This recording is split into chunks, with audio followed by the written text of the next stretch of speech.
Yes. Yes, Okay. we can. Looks like we're getting close to it. So I don't know whether you'll be able to hear this. If you don't, I'm happy to post it and Peter can figure out where to put it and how to deal with it. But there were some things from last talk. We talked about fungi, if you remember, and did a little bit on it, a couple of hours, probably longer than we should have. But we looked at just some basics on it. And one of the things I talked about was that you can actually hear brown rot, particularly on our eucalypts. And here's a good example. This is a young Ladioporus here, portentosus. And let's see if we can hear the audio. That there is a tonality change that's associated with that infection. And you'll also notice there is some adaptive growth already associated with it. So, did you get to hear that? Mm. Yeah, so you know, the old conventional wisdom that I learned under was that you can't detect it by sounding, but it appears as though you can. And so here it was lucky the sporocup was coming out. I'd picked it up about 2 years beforehand and thought, I wonder what's going to come out of there. I wonder what's happening. It looked like I had some fungal activity going on.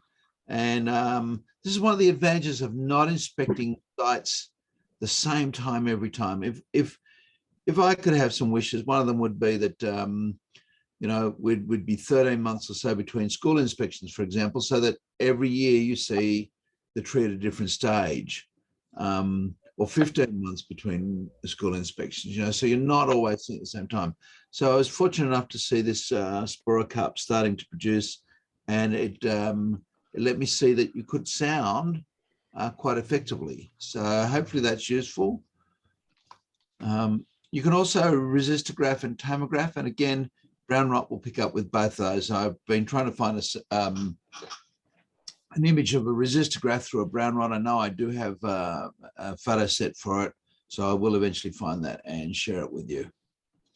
So let's just quickly duck over to the emails, because I know that there were a few things that people had shared, and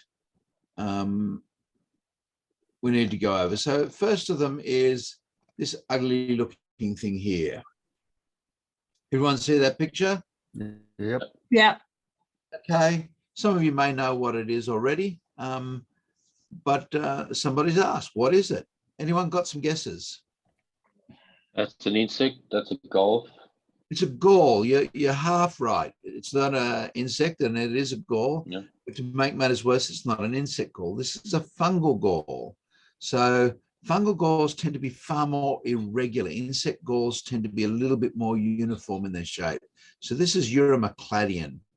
And Eurymacladian galls are common on acacias. There's also a species that attacks banksias, and you'll see it on the fruit of banksias, not elsewhere, but on the fruit. And it does make an interesting side effect on the banksias. So generally it's associated with acacias of declining health, but that in part is probably because acacias aren't long-lived in general to start off with, and it's not all species that are affected. So that's what that one is. What's the name of the fungi again? Eurymacladian, Eurymycladium, I think is the spelling. It's close enough that Google will get you there anyhow. Thank you.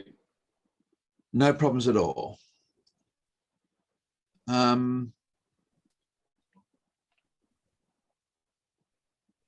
not sure that that one's relevant. But as for tips, as it opens up, okay. Yes, we covered that, didn't we? I think so, yeah. Yeah, and that's Ginopolis. It's just so obviously different than malaria that you can't get it wrong.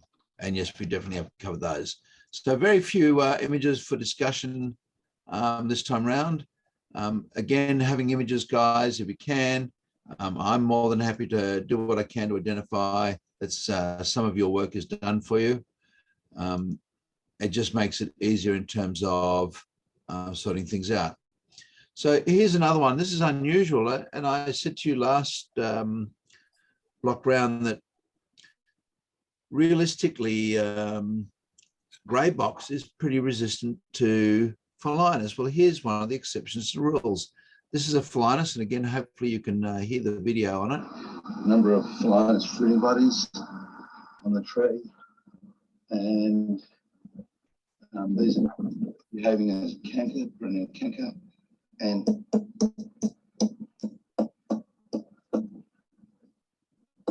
it's getting fairly solid up there, fairly hollow down here.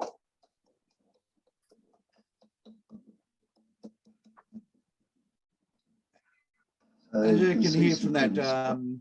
that bass drum sound as you get down lower, that is relatively hollow. It's probably only got 10 or 15% of wall thickness. And you might have heard in the background some kids screaming out. It's in a school playground. And the decision at this stage is to leave it. And that may be controversial to some of you. But the first of all, it's grey box, incredibly strong timber. So it doesn't need much wall thickness in terms of strength. About 4 or 5 centimeters is more than sufficient to hold it up. And that's a tree that's got about a 80 or 90 centimeter diameter trunk. So it can have a significant cavity without having major issues. So again, a good example of seeing nature mock at me, because I say that Phalaenus seldom is a problem in grey box, and yet here's one that has had substantial damage. I mean, it's got 30 odd sporocarps on the outside, really unusual. So what about the canopy of that tree? What's the health of the canopy? The tree's healthy, and this is one of those things. And I've said to Peter, and it's I've done the first draft, Peter, of the calculations from the Philadelphia paper, and we've adjusted for population density, which is something we hadn't done previously. So Philadelphia has a population density of about 10 times that of Sydney or Melbourne. So if you would adjust for canopy density, for population density, the health benefits of a tree in Australia could be arguably about $12 a square metre. So this is a tree with a canopy of probably 20 metres in spread. And that's might not sound significant, but let's just have a look at that as I open up a calculator.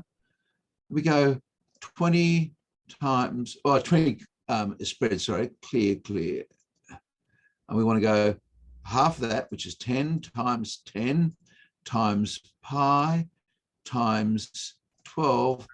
Is a tree that's providing, no, it's got to be clear entry again. That's a mistake.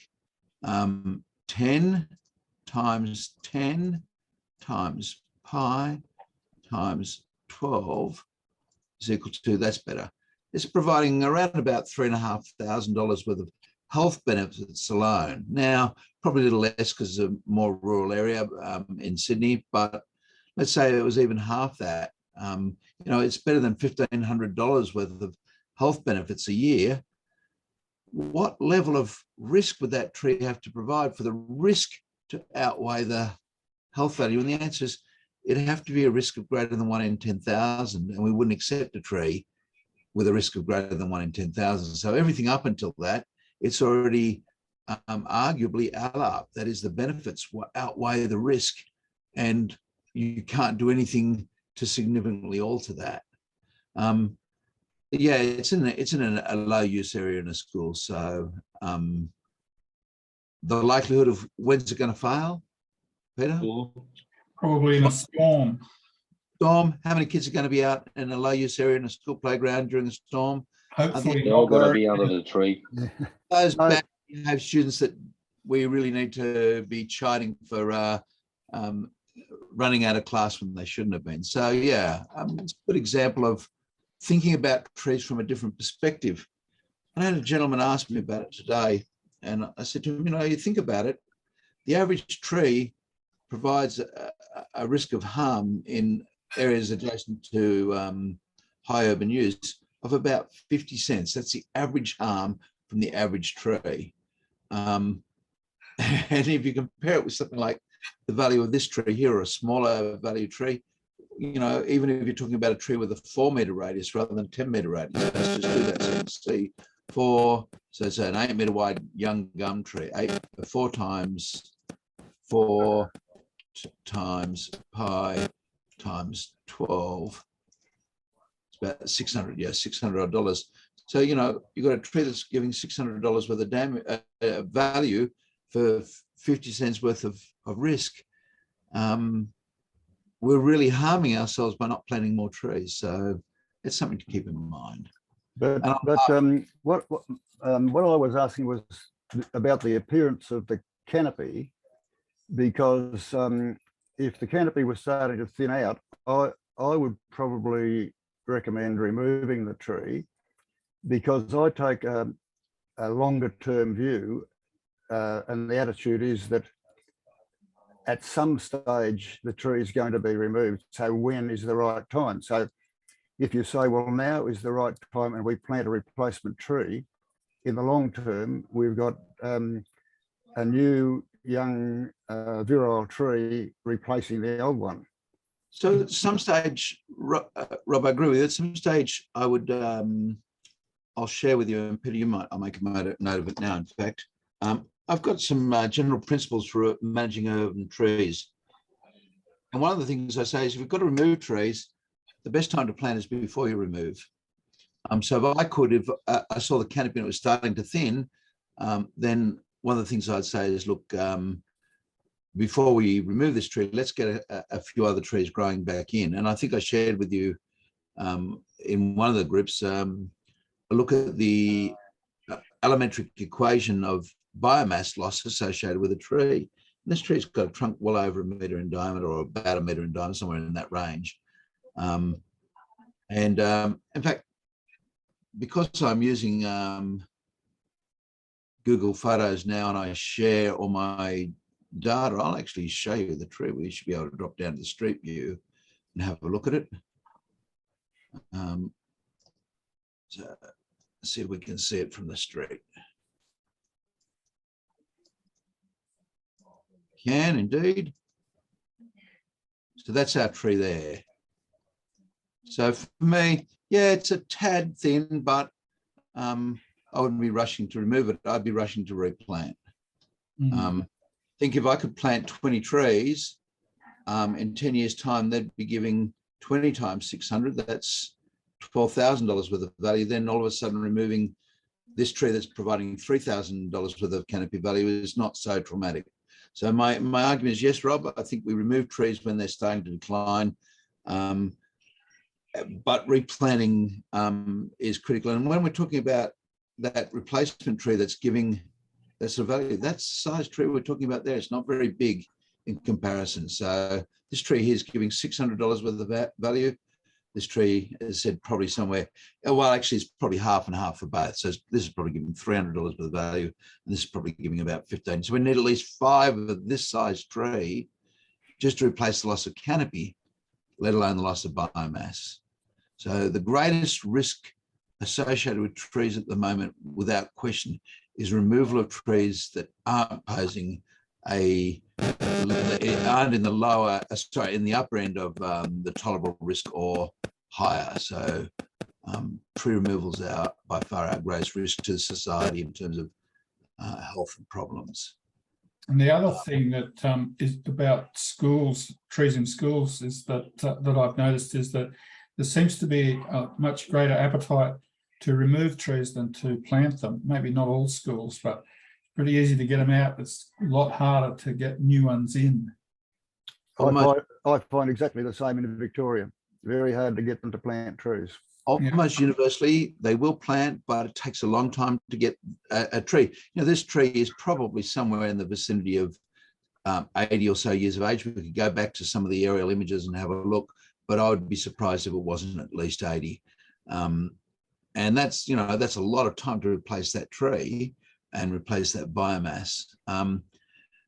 Much to the shame of the Diocese of Sydney's Catholic schools, a teacher recently told me quite proudly that the Catholic Diocese in Sydney has removed almost all lemon scented gums, spotted gums, and Sydney blue gums from all their Sydney schools. And that shows you the fear level that we're still operating in. And maybe one of you are smarter than me, but I'd really like to do a video that when something like this, my wife's a little older than me and she's got early onset Alzheimer's, and every now and again she falls out of the bed. And I know the risk of death from falling out of a bed is about 11 times higher than that, the risk of being killed by a tree. So I can just see it, you know, the Channel 9 News van out the front of the place speaking to Mr. and Mrs. Hartley. You know, Mrs. Hartley, that was a very close call last night. You fell out of your bed. Oh boy, that was scary. You know, I just can't see that ever hitting the news. And yet here we are with something that's 11 times more likely to kill. And I can see them saying, oh, no, we've got to go over. There's a tree branch that's just fallen across the road, or there was a storm yesterday and some trees fell over. It's absurd, our approach to it. And it's from the media, and I'd like to call them journalists, but I think journalists should at least do some investigation. So news reporters or sensation reporters, I don't think, again, you could even call them news reporters because it's not newsworthy. No one's ever going to be out the front. And I say it with sincerity. I hope my wife dies falling out of a bed, because at least then I can talk about it in reality. We used to talk about stairs in the earlier days before beds. And then Alex Shigo fell down some stairs and died, and we stopped using stairs. Now we use beds instead. So, you know, if my wife would assist me by dying falling out of the bed, then we'll stop using beds and find something else. Some humor in there, guys. Don't take it too personally. This was interesting. And again, this was a tree that recently failed. There's a little bit of termite activity in it. But it's nice to see the size of this. This is a big size Araucaria, and you'll notice it's just completely snapped off. And this happened in a microburst. So no real significant thing except a little bit of termite activity in the middle that would have had nil effect on the tree. And so it gives you the idea of what force microbursts can actually have and the damage that they can cause. It just came up in my search whilst I was trying to search for those images of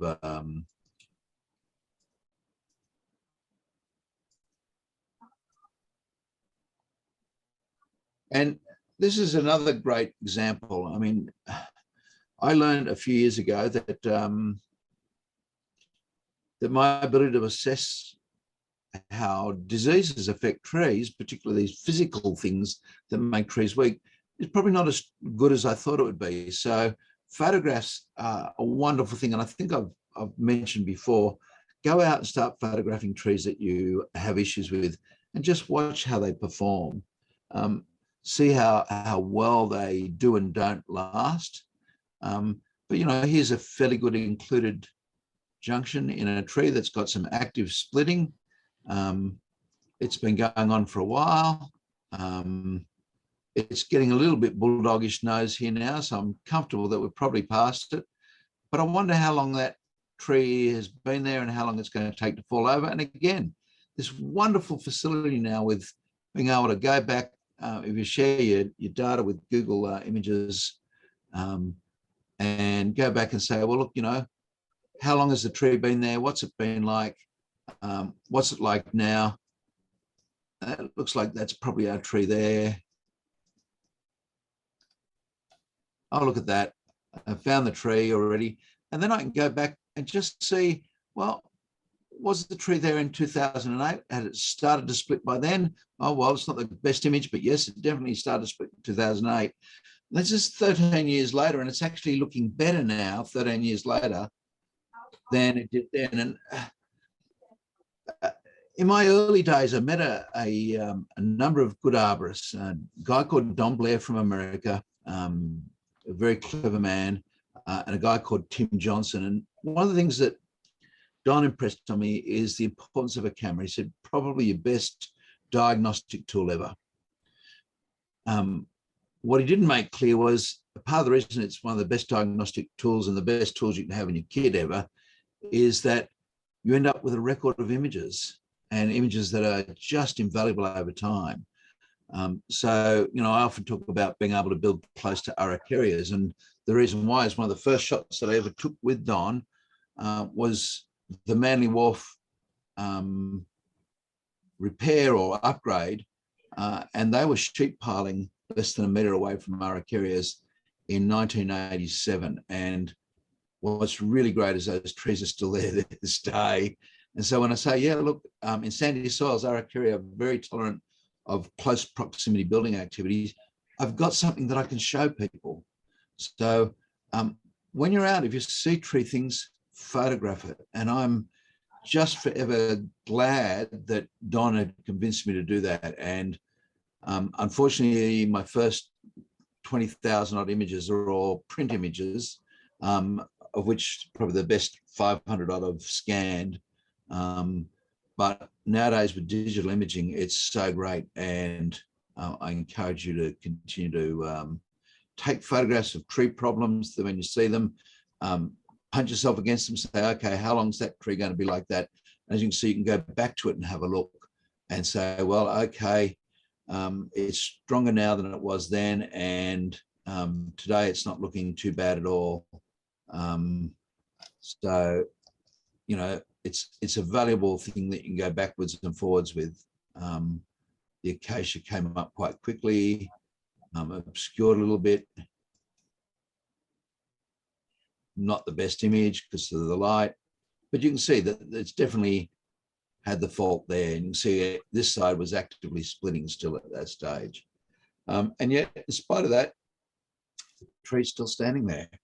Now, would I suggest that we keep that over a school lunch area? No, I'm not suggesting that at all. But I'm suggesting you'll learn more as an arborist about these structural type issues, these structural diseases, than you will reading from a book, by observing, questioning. And one of the things that your mind won't do is store all that information. My mind won't do it. Maybe yours will. Michele, you're young, but you know, I'm getting old and my mind forgets things and distorts things. And because of that, we need to have some record, and photographs are just perfect for that, that process. So think about that. Mark, how do you file your photos so you can find what you want again? Oh, that's a great question. So I file all my photographs by date, and I use, oddly enough, Dropbox just renames them by date. So that works for me. Then I upload them all to Google Images, and Google has a reasonably good search engine that can do things. So for example, I was looking for a piece of wood, and this is what Google has found for me about wood. And it's just a question of, you know, how far I've got to go back in order to find the image that I want. Obviously, there's a fair few wood shots, but so that's one way. Then when I've got something that's important, I'll add a comment on it. So let me go to brown rots, because we're looking at those, and I said I'd show you some more shots, and ideally a brittle failure.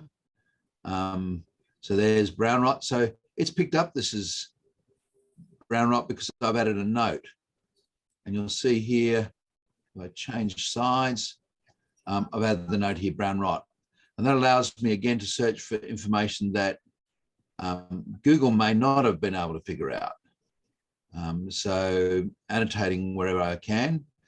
But if I'm taking photographs of client files, Rob, all my client files are all recorded in a database. I use a customer relationship database that we started in 1986, and I can look up a client's name, you know, Rob Murray, and say, okay, when did I go out to Rob's site? So this one, for example, I knew I'd taken the video the last time I went to the school. I looked up the school, looked out the date, and was able to tell you that I've been out there sometime in May 2021, and bingo, there it was, sitting there in May the 4th, 2021. So that works fairly well. Does that help? Digital filing is a lot easier than print files. Print filing was hard work. Digital is comparatively quick. So going back to brown rot, this tree didn't fail because of brown rot. It had brown rot and it was felled or died. Interestingly, this may have been a crack, but that's irrelevant. But you can see the void that's there, and that's why you get that hollow sound. So it doesn't need a big void. When you drill it with a resistograph, there's a lot of loss of tensile strength. Why is that?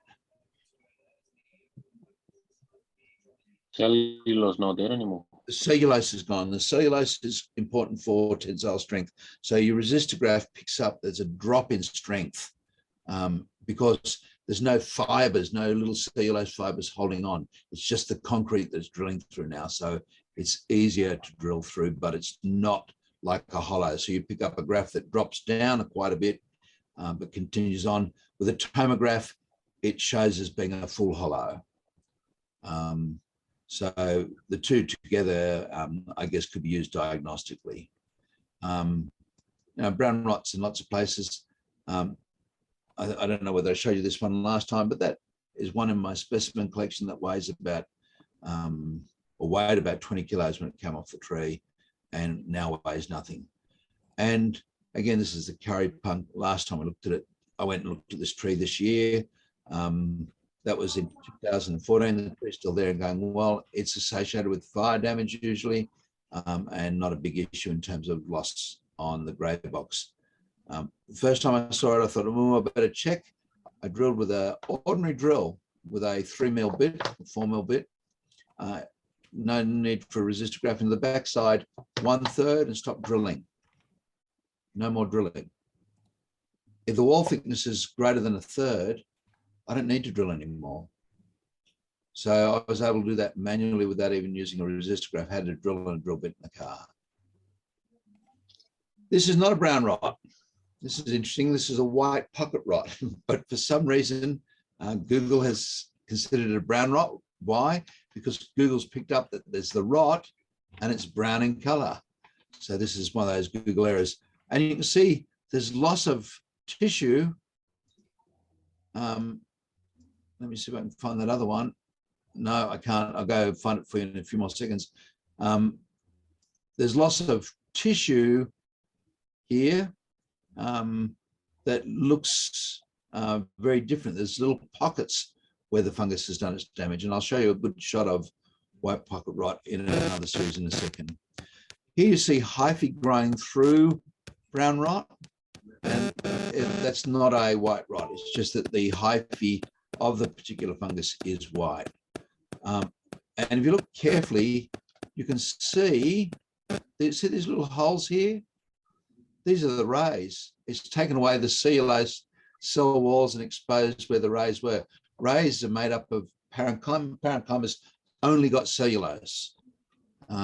So it shows you that the cellulose has been degraded away. Neat little thing to see. Again, a brown pocket rot. Unfortunately, they've now cut down this tree. A brown rot, not brown pocket rot, curry punk. And that's my large one from my collection. But the tree was perfectly fine in terms of stability. But this is one that did fail. If you look here, you can see this is a brown rot in here. This is on a pinus. And it's worthwhile seeing that it's socketed itself out. So it's lost strength as a result of that decay. That's not a brown rot. And again, that's just one of those errors that have come up. That's actually pineapple, hang on, pineapple rot on a palm. And you can see here, it's left all these fibers, and those fibers are high in lignin, but it's eaten all the parenchyma away. So palms are very, very high in parenchyma. Oh, sorry, parenchyma. Parenchyma, for those of you who want me to be correct. So it's high in parenchyma, and the parenchyma is what a pathogen eats. So this has gone through and behaved as a pathogen and eaten it out and left the fibers. And it causes real problems with palms that can be introduced. In this case, I was introduced by kingfishers. So that's something to, again, think about the way we prune Phoenix palms is we tend to leave them with longer PDL bases than we should. Peter, up your end of the world, you've definitely got lesser coconut weevil now. So lesser coconut weevil runs all the way down through to Sydney. As someone sent me a photograph the other day of it at Marrickville, so it's further from the water than we had even predicted, and that one had gone through the meristem. So the meristem was being affected by lesser coconut weevil. And lesser coconut weevil, when it gets into the insides and starts doing the area around the bud, can lead to the failure of the entire stem. So one of the things that's important is not leaving long PDL bases. Another thing that's important is preventative spray. So white pocket rot was another thing I said I'd show you that we didn't get through last time. I showed you one picture, but it's not a great one. So here's a better idea of what a white pocket rot looks like. You can see there's little bits of hard wood left. It's not gone all the way through. So this is typically what we expect Phylinus to act like, particularly in its earlier stages. That is, it doesn't result in a lot of loss of strength. I liken it to a piece of conduit. If you've got a hollow piece of conduit and you lift it, it'll flex a fair bit. It'll bend. Does everyone understand that? Now, if you go down to Bunnings and buy a can of spray foam, and you spray foam into it all the way down, and you roll it on the ground to keep it nice and level, when you pick it up, you'll find it incredibly rigid. And that's because just that little bit of solid material adds huge amounts of strength. So the same thing's happening here. And I know I've talked before about Phylinus and the Phylinus paradox. It's important to think that I'm not trying to put a brain onto a fungus or a tree, but there is a survival advantage in the Phylinus not resulting in the tree failing. And one of the advantages of it is it's a species that adapted to functioning in the air, or a genus that's responded functioning in the air. And so it doesn't want it to fail. And if I looked at Phylinus,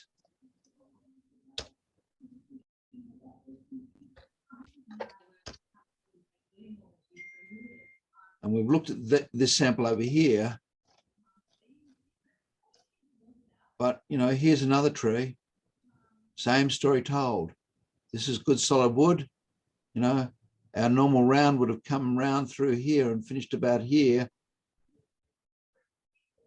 And so all this extra wood further out adds strength. It doesn't take it away. Same deal again. That's getting a little bit more degraded.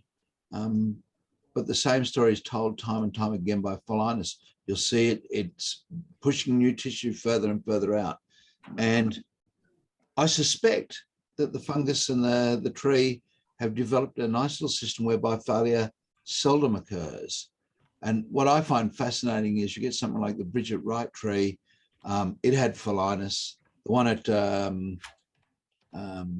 Emu Plains that killed the elderly gentleman a few years ago, it had Phylinus. The Phylinus didn't fail during the severe storms in Emu Plains, and the Phylinus wasn't the bit that shed and got Bridget. We just tend to see it.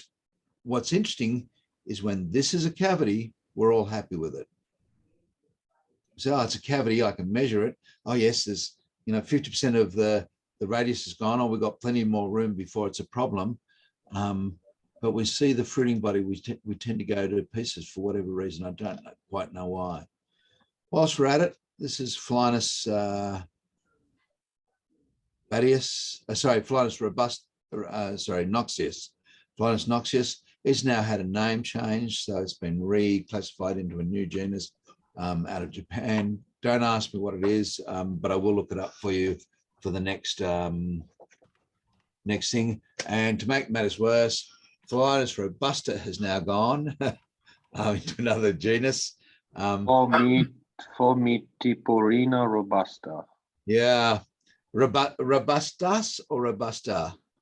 I have robusta. It was robustus, and that's gone across. Yeah, and then So what we're looking at when we're looking, and it's not recorded or not common in Australia. So what we're looking at is probably Phylinus batius, which is what I think Elliot and Jones had put it down as almost 30 odd years ago, 40 odd years ago. So I'm going around in a nice little circle again, where what we thought we once knew we don't, and what we once knew now we do. Interesting enough, Peter, and you'll appreciate this, you can see a whole pile of organisms that have been having a go, and you also see water coming out again. And this is this process of fungus doing the job of wicking that water away so that the hyphae can grow where it wants to grow. Hyphae can't grow through water, and there's water in cells. Living cells are full of water.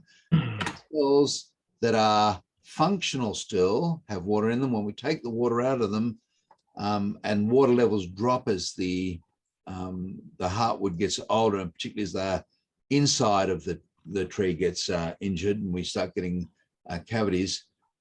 So this is a way of it colonizing extra material. And again, you can see, Rob, you're asking, all of these ones that have got little white lines are ones that have annotated up, but not all are annotated, and it's figured some out for all sorts of other reasons. So it's figured out, for example, that this is Phylinus all by itself. I love that. And it's pretty smart when you think about it. So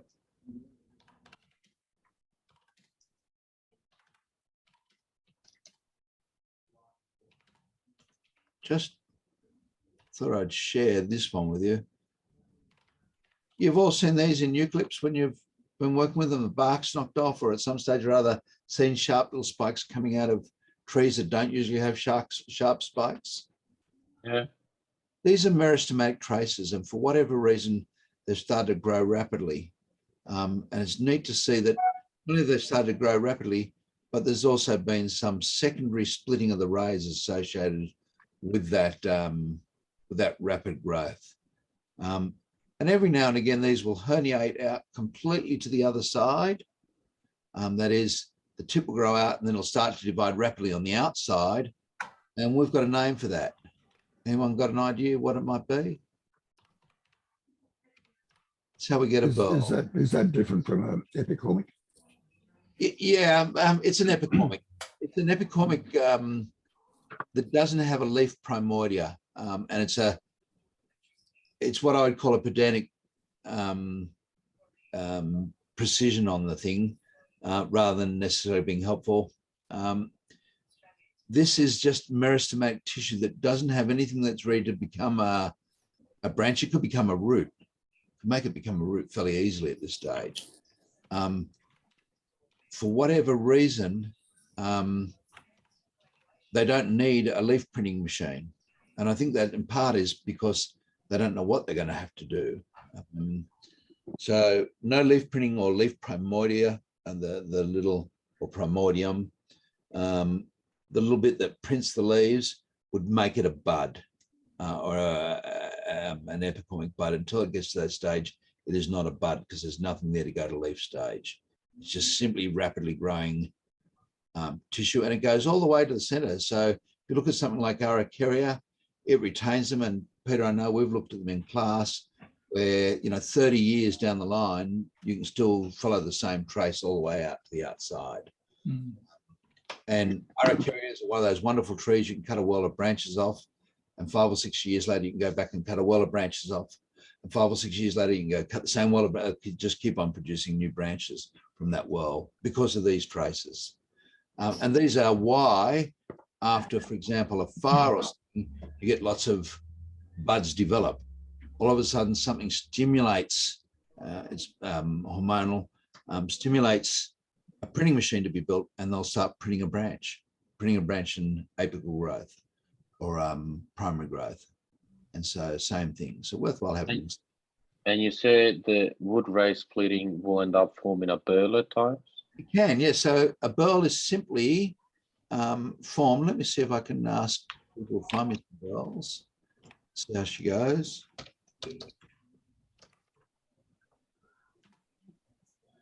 Yeah, so here's a burl. This is a burl. And burls are formed, and here's a really good example of it. Burls are formed when that meristematic trace, and here's one of them here, herniates to the outside and then divides rapidly. And this is a single burl of an araucaria. It's simply started as a meristematic trace. And you can see here, there's that little trace of tissue. That's probably 50 or 100 cells wide. And that's what you see in araucaria when you cross-section it and polish it on the right spot. You'll see those rays.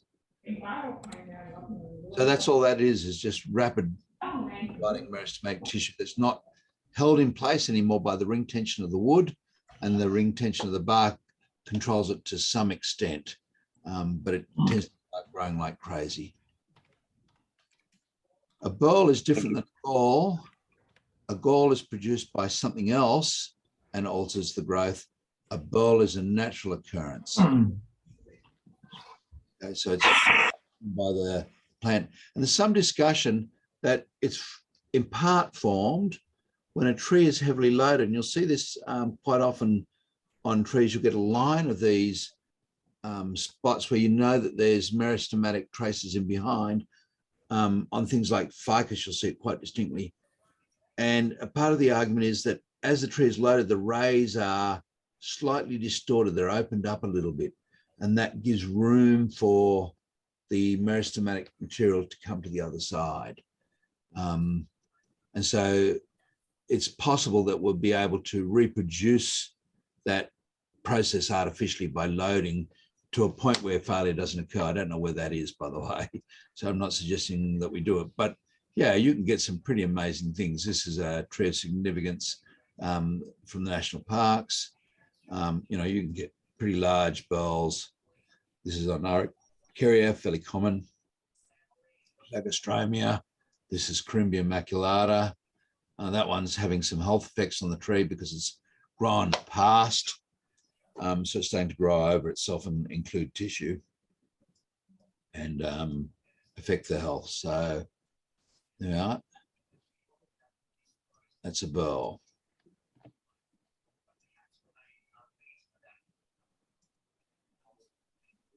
Just trying to find that resistograph so you can see how my mind's thinking. It's interesting if I type in resistograph.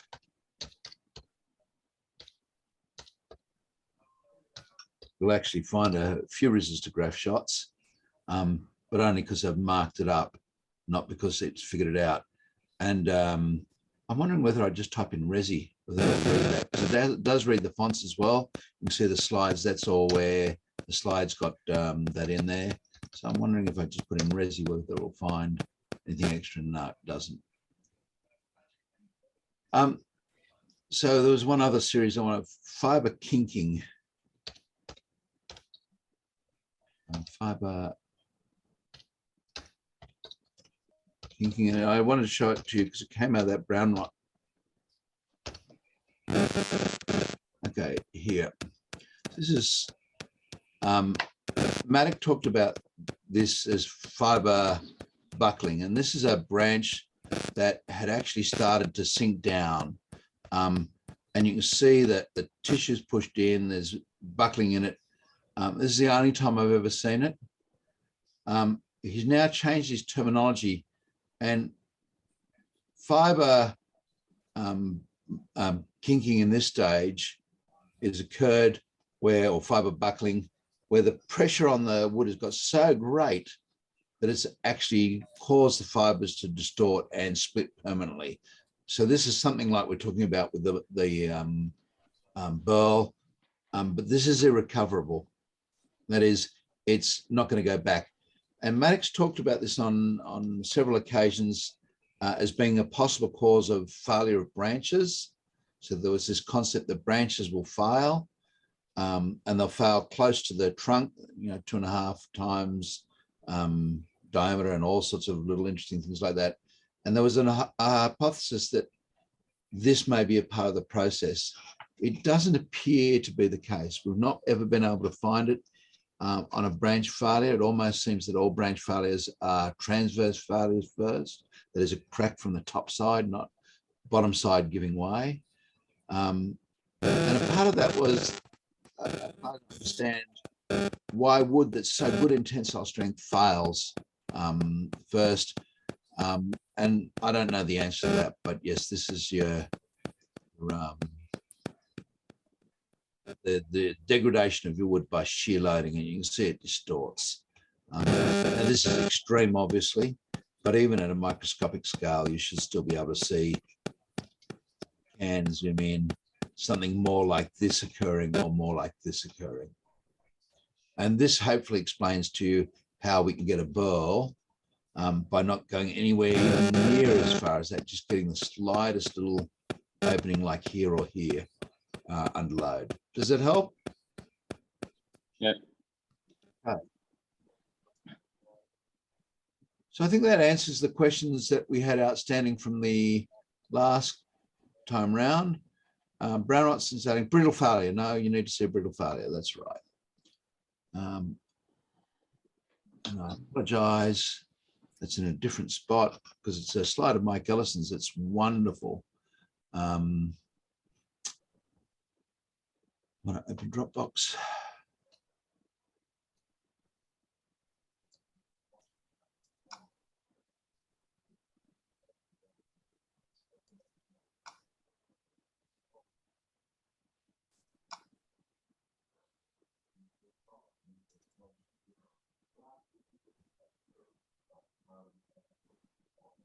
So one of the problems with brown rots is that they do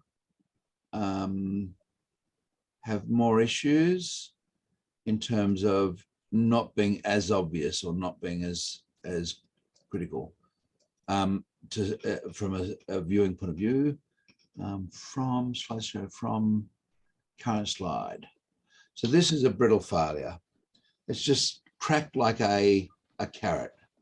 And that's one of our concerns about brown rots. Certainly that's more, it seems to be more the case in gymnosperms. They're more common in gymnosperms, but this is an angiosperm and it's cracked like a carrot. And you can see there's almost no degradation. There's almost no degradation of the wood in here.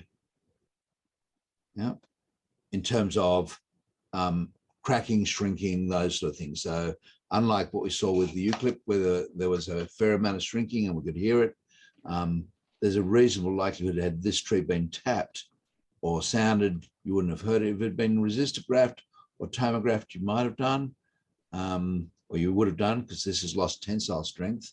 The ultrasound or the tomograph may not have been as conclusive. So here's one where had you had concerns, a resistograph or a drill bit may have been the better option. The dilemma with running a drill bit and checking for brown rot with a drill bit is that brown rot can look very similar to heartwood on occasions. It's darker and it powders up a lot more.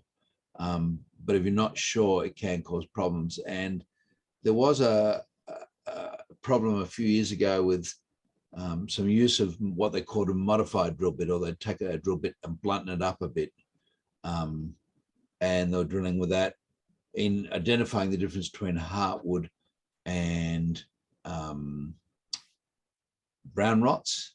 And so that did lead to some diagnostic errors, almost resulted in all of the fig trees in Hyde Park being removed. So need to be very careful with the diagnostic parts of brown rot. So hopefully that's of help. Any other questions on that? No, we're done.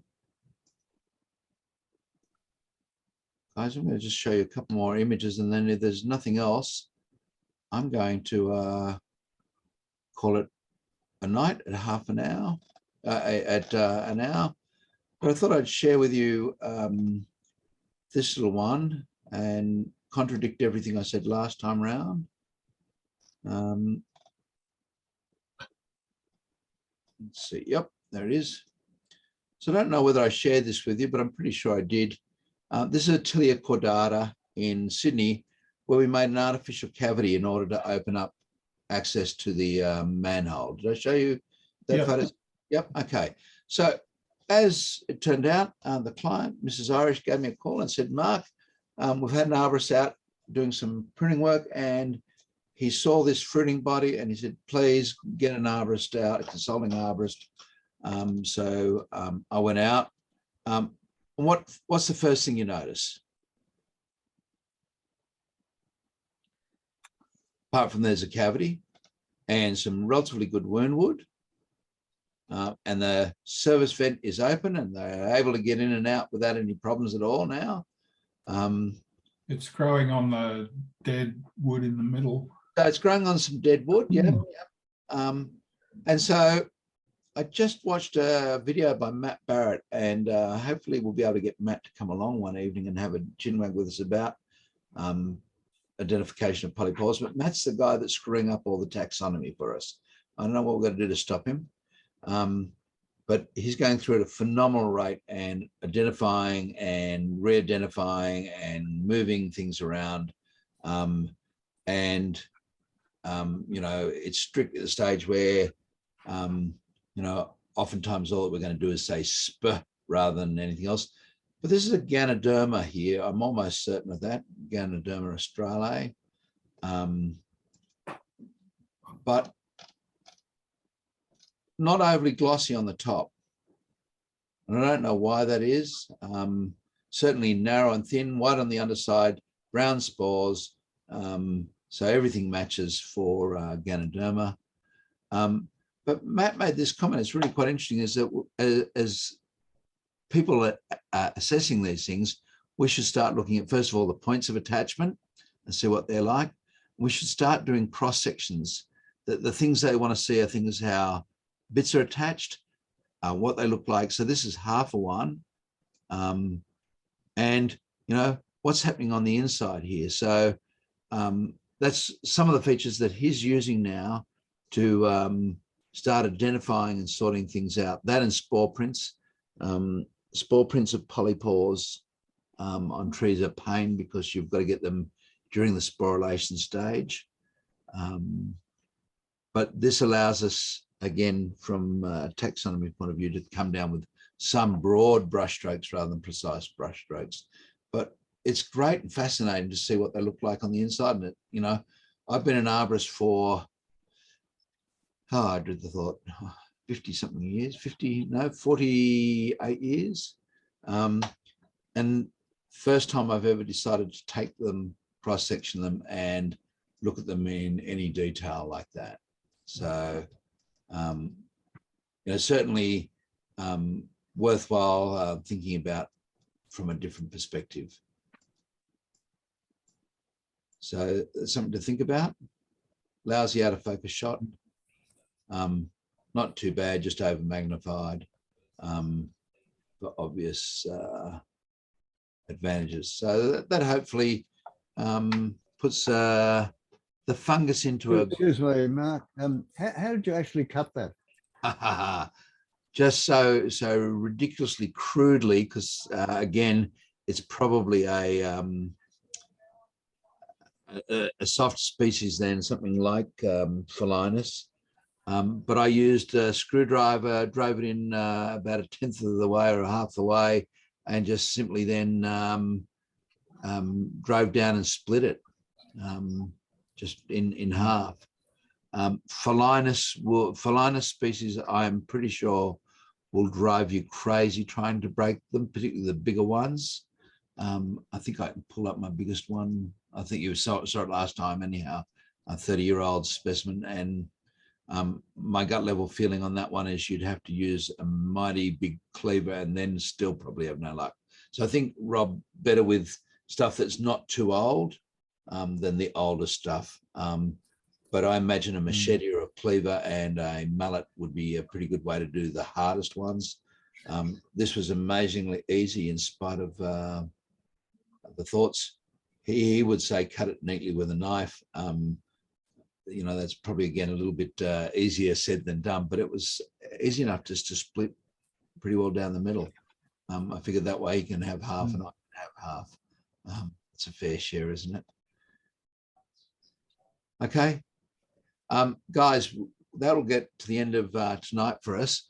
But what do you want to do next time round? It's driven by you. I don't mind if I don't meet with you ever again, but happy to meet with you again. So I need to know what you want me to share with you rather than me just giving you something for the sake of it.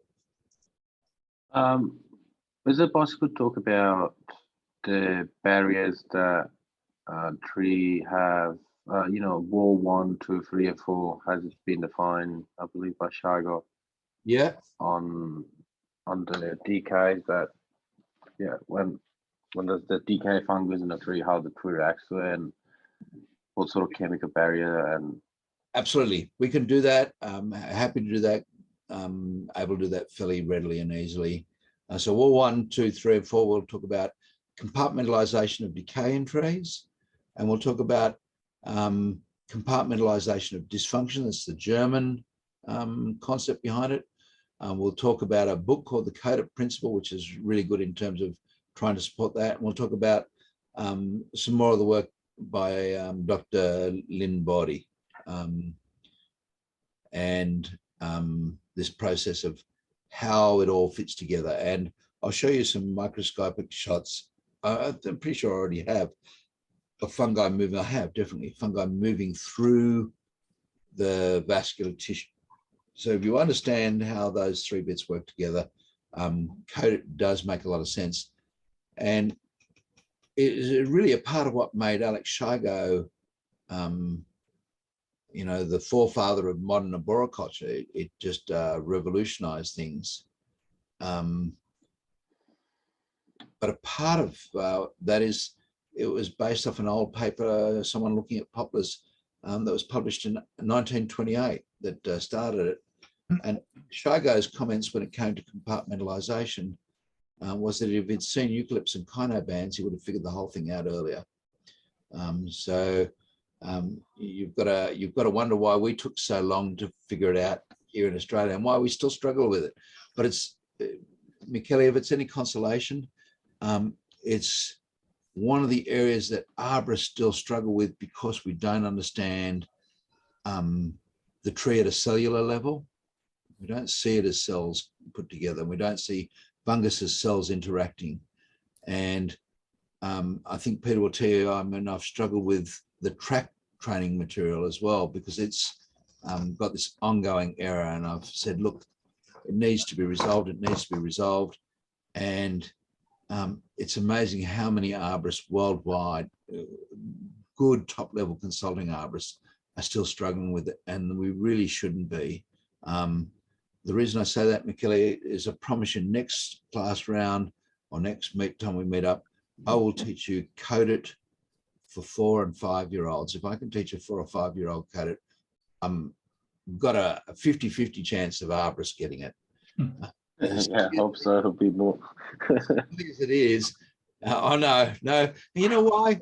It's harder to relearn something than it is to learn it the first time. And because we go about it in such an odd way when we learn about compartmentalization, it makes it difficult. I know I struggled getting it. I know I struggled getting apoplast and symplast until I started to look at the whole process microscopically in a lot more detail. And then it just dropped into place. So yeah, happy to do that. And it fits in well with compartmentalization. The other thing I'll talk about is some of the active and passive defenses of the tree in terms of fungal attacks. So hard to believe, but trees have just some beautiful little processes to attack and resist infection. So they're not helpless. We see it as helpless because we don't think of them as chemically complex, but they're incredibly chemically complex organisms and do a reasonably good job of resisting.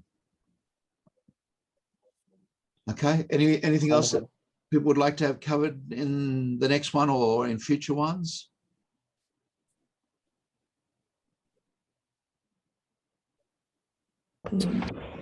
No. I was going to share a whole lot of pictures with Peter of different things I've found over the last few years. So, Yep, that'd be good. yeah, maybe once you've digested, you could decide whether some of them are worthy of discussion. Always happy to discuss them. The thing that's fascinating, if I looked at tree diseases or did something, so a lot of my classes were taught at Hawkesbury, or no, let's go Wallingbar. Wallingbar's up north. I did a class up there once a month. OMG, Mark. Sorry?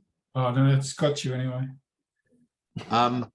If I go back through these images, you'll see lots of insects and diseases in this process. And that's because one of the things that students would do would bring in stuff to discuss. And so always I learn from that process. I don't know about others, but I learn from seeing things, because you will see things that I haven't seen. You'll put forward questions that I don't know the answers to. And that's equally as useful in helping me see things as it is others. And, you know, you just see from those thumbnails that so much of it is stuff that, you know, what the hell is that? You know, That's pretty cool. it is pretty cool, yeah. And so when someone says, hey, I found this, you know, that's the first start. If we did this more often as arborists, no one would be here. The reason why no one would be here is we'd know a lot more. The good thing is, from my side, the broader Sydney metropolitan area has about 3,000 different species of trees.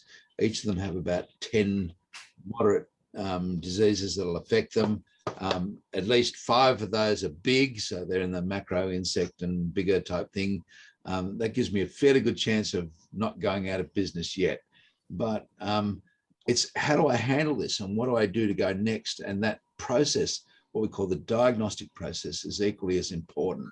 And the way you get good at it is by doing it again and again and again. So I get better when you challenge me, and you'll get better when you're doing it as well, trying to figure it out. So yes, if you've got lots of photographs, I'm happy to address any of them at any time. Send them off to Peter. Let's not have 200 or 300, but typically if we have, you know, 1 per every second participant, so that gives us 4 or 5 or so each time around, then that'll add to what we learn. And the great thing about doing it that way, and I always taught diagnosed tree diseases over a full course, that is from the beginning, first class to the very last class. You have some years where one disease is present, and the next year there's nothing, and the next year it's not there, and then all of a sudden it's back again. So the longer time frame you look at diseases over, the better your chances are of seeing a broader range of diseases that you're going to encounter. And there's many diseases that I only ever see once every 5, 6, 7 years. And when they come up, having seen them before and having gone through that process before saves you so much effort in doing it again. Well, what I'm saying is, hey, I'm happy to go through some of that with you and save you when they finally come up. Okay. Wonderful. Thanks, guys. I'll see you next Thank you, week. Mark.